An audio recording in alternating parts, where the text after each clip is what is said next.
2016 മുമ്പ് കേരളം ഇങ്ങനെയായിരുന്നു, ഇപ്പൊ ഇതാ 10 വർഷം കൊണ്ട് ഞങ്ങളങ്ങ് മലമറിച്ചു എന്ന് പിണറായി വിജയൻ പറയുമ്പോൾ അത് വിശ്വസിക്കാൻ മാത്രം ബുദ്ധിശൂന്യരും സാമാന്യ ബോധമില്ലാത്തവരോ രാഷ്ട്രീയ ബോധമില്ലാത്തവരോ അല്ല കേരളത്തിലെ ജനങ്ങളെന്ന് കഴിഞ്ഞ തദ്ദേശ സ്വയംഭരണ തെരഞ്ഞെടുപ്പ് ഫലം അവരെ മനസ്സിലാക്കി കൊടുത്തിട്ടുണ്ട്. അങ്ങനെയാണ് ഞാൻ വിശ്വസിക്കുന്നത്. അല്ല, ഈ നൂറുകണക്കിന് KSRTC ജീവനക്കാർ ആത്മഹത്യ ചെയ്തു ഈ പിണറായി വിജയന്റെ സർക്കാരിന്റെ കാലത്ത് എന്നുള്ള യാഥാർത്ഥ്യം കൂടി ആ പരസ്യത്തിന്റെ ഭാഗമായി കൊടുക്കണ്ടേ? മറ്റൊന്ന് അദ്ദേഹം ഈ പരസ്യത്തെ പറഞ്ഞതാ പവർ കട്ടില്ലാത്ത കേരളം. ഇവരിപ്പോ കുറെ കാലം പറഞ്ഞുകൊണ്ടിരിക്കുന്നതാണ്. അങ്ങനെയാണെന്ന് വെച്ചാൽ തമിഴ്നാട്ടിൽ പവർ കട്ടില്ലല്ലോ ഇപ്പോ. അതെന്താ കാരണം? തമിഴ്നാട്ടിൽ പിണറായി വിജയനാ ഭരിക്കുന്നത്.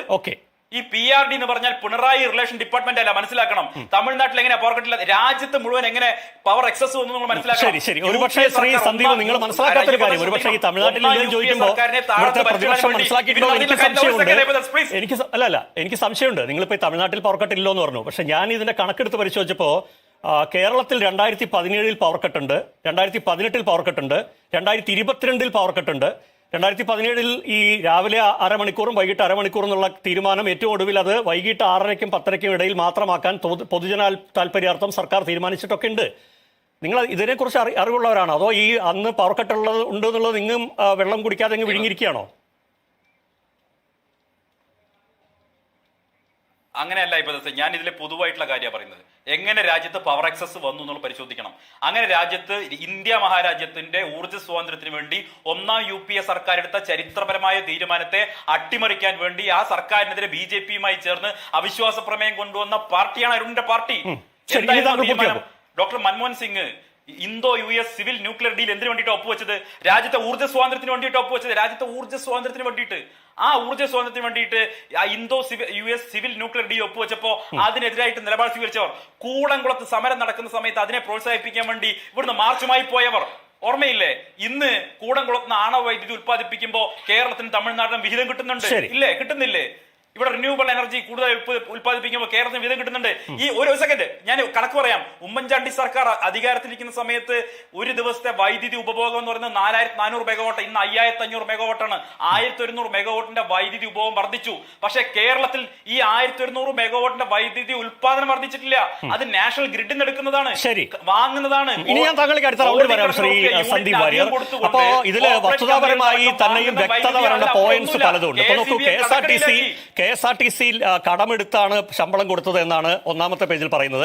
രണ്ടാമത്തെ പേജിൽ പറയുമ്പോൾ ആ വസ്തുത എന്തേ പറയാത്തത്? ഇപ്പൊ ശരിയാണ്, കഴിഞ്ഞ 6-7 മാസമായിട്ട് കേരളത്തിൽ KSRTC ജീവനക്കാർക്ക് ശമ്പളമില്ല എന്ന വാർത്തയില്ല. അതിന് മന്ത്രി അടക്കം മാനേജ്മെന്റ് അടക്കം നടപടികൾ എടുത്തിട്ടുണ്ട്. അവർക്ക് 1-ാം തീയതി ശമ്പളം കിട്ടുന്നുണ്ട്. വലിയ കാര്യം എന്ന് വിചാരിച്ച് KSRTC ലാഭത്തിലാണോ? KSRTC കടമെടുപ്പില്ലാതെയാണോ? എന്ന് മാത്രമല്ല, ഈ KSEBയെ കുറിച്ച് ഒരു പരാമർശം ഇതിലുണ്ട്. കേരളത്തിൽ വെളിച്ച വിപ്ലവം, അതായത് കേരളത്തിലെ ഏറ്റവും ലാഭകരമായ പൊതുമേഖലാ സ്ഥാപനമായും ഇക്കാലയളവിൽ KSEB മാറി. പച്ച നുണ PRD പരസ്യമായി എഴുതി വെച്ചിരിക്കുകയാണ്. ഇതിന്റെ ഉത്തരം ആര് പറയും?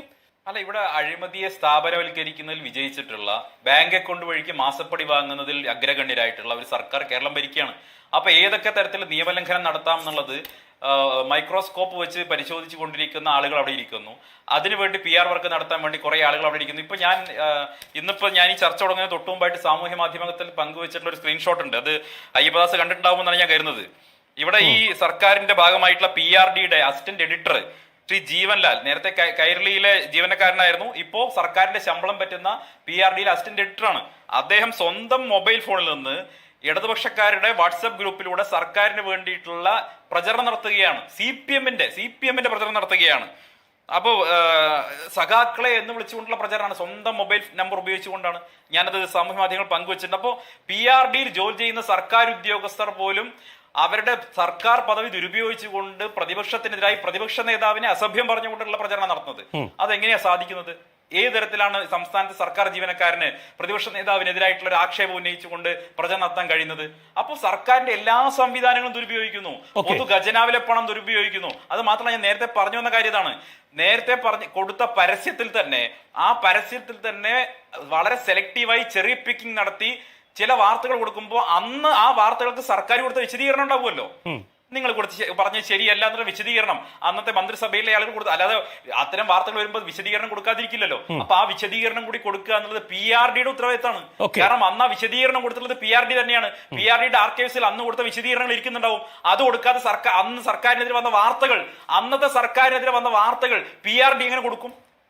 അന്ന് വന്ന വാർത്തകൾക്കെതിരെ ഇതേ PRD തന്നെ അതിനുള്ള മറുപടി കൊടുത്തിട്ടില്ലേ?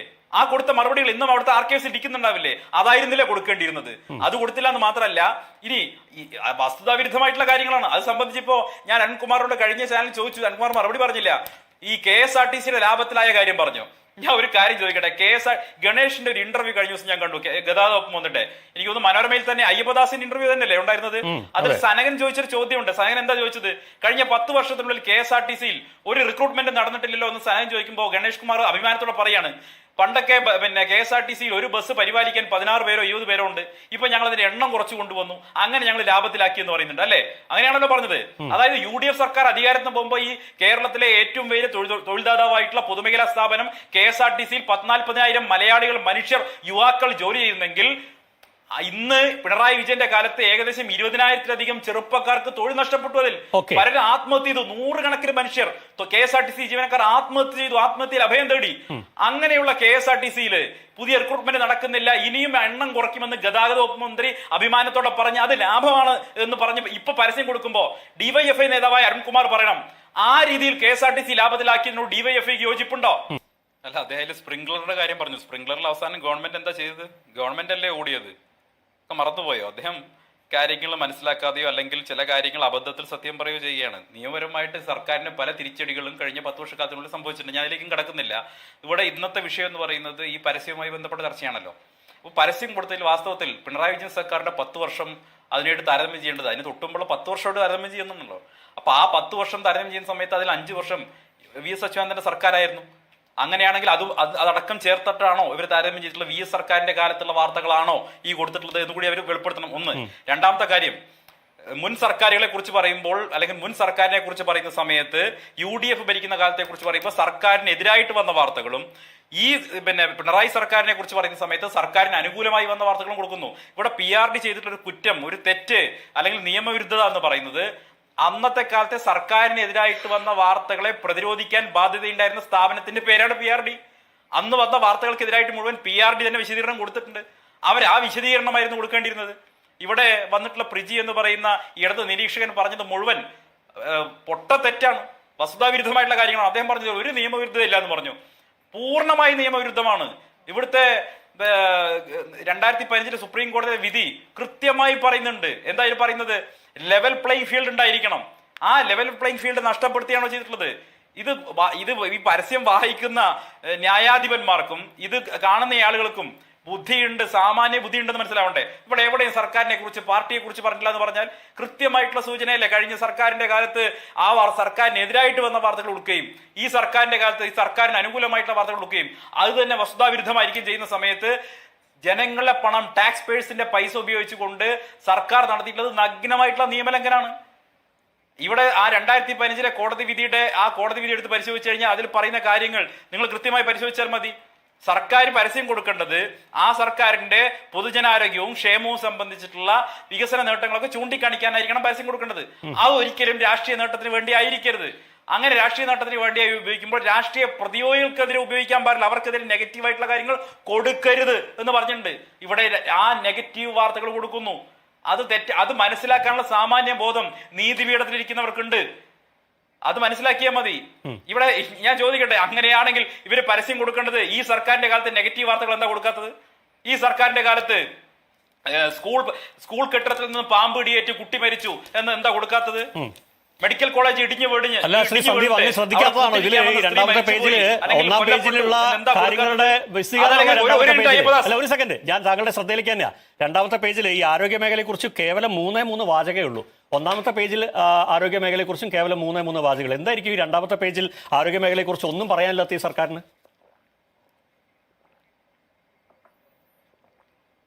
അതിന്റെ ഈ കത്രിക മറന്നു വെച്ച് ഓപ്പറേറ്റ് ചെയ്തിട്ട് പോയിട്ടുള്ള വാർത്തകൾ, ഇപ്പോ സംസ്ഥാനത്ത് ചർച്ച ചെയ്യുന്ന വാർത്തകൾ എന്താ കൊടുക്കാത്തത്?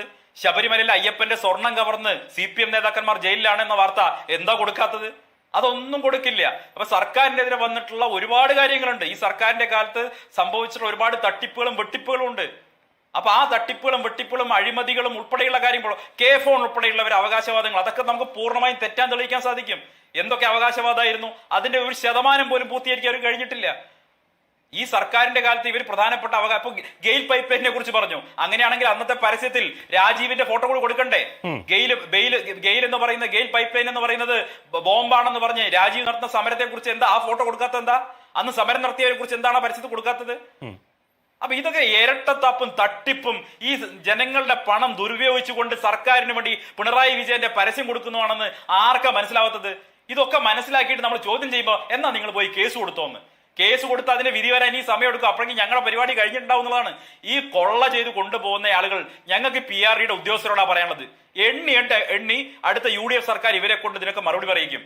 ഇപ്പോ സർവേയുടെ കാര്യം പറഞ്ഞല്ലോ, ഈ സർവേ പഞ്ചായത്ത് ഇലക്ഷന് മുമ്പേ ഉണ്ടായിരുന്നു. പഞ്ചായത്ത് ഇലക്ഷന് മുമ്പേ സർവേയും കാര്യങ്ങൾ നടന്നിരുന്നു. ഇടതുപക്ഷ സർക്കാരിന്റെ നേട്ടങ്ങളെ കുറിച്ച് അവർ പറഞ്ഞിരുന്നു. എന്താ സംഭവിച്ചത്? നിങ്ങൾ പ്രതീക്ഷിച്ച അടിയാണോ കിട്ടിയത്? കേരളത്തിലെ 14 ജില്ലാ പഞ്ചായത്തിൽ 7 ജില്ലാ പഞ്ചായത്തുകൾ ഇന്ന് ആരുടെ കയ്യില? 6 കോർപ്പറേഷൻ 4 കോർപ്പറേഷൻ ആരുടെ കയ്യില? ബഹുഭൂരിപക്ഷം പഞ്ചായത്തുകൾ ഇന്ന് ആരുടെ കയ്യില? ബഹുഭൂരിപക്ഷം ബ്ലോക്ക് പഞ്ചായത്തുകൾ ഇന്ന് ആരുടെ കയ്യില? ബഹുഭൂരിപക്ഷം മുനിസിപ്പാലിറ്റികൾ ആരുടെ കയ്യില? നിങ്ങൾ നാണം കെട്ടില്ലേ? കോഴിക്കോട് കോർപ്പറേഷൻ 166 വോട്ടിന്റെ ബലത്തിൽ കിട്ടിയ ഒരു കോഴിക്കോട് കോർപ്പറേഷൻ കാണിച്ചിട്ടല്ലേ നിങ്ങൾ നാണം മറച്ച് നിൽക്കുന്നത്? നഷ്ടപ്പെട്ടില്ലേ? നാണം കെട്ടില്ലേ കേരളത്തില്? കഴിഞ്ഞ തദ്ദേശ സ്വയംഭരണ തെരഞ്ഞെടുപ്പിൽ അതുപോലെ ജനങ്ങൾ നിങ്ങൾക്ക് തിരിച്ചടി തന്നിട്ടില്ലേ? എന്നിട്ട് പറയുകയാണ് നിങ്ങൾ അങ്ങ് 3ാം തുടർഭരണം വരുന്നു.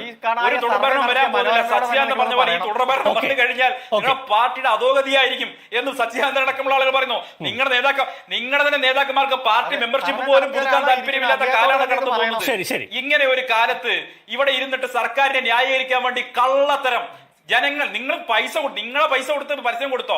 അല്ലാതെ സർക്കാരിന്റെ ഖജനാവിൽ എടുത്ത് പൈസ കൊടുത്ത് പരസ്യം കൊടുക്കാനൊന്നും നിങ്ങൾക്ക് കഴിയില്ല. അത് തെറ്റാണ്, നിയമവിരുദ്ധമാണ്. ഞങ്ങൾ ചോദ്യം ചെയ്യും.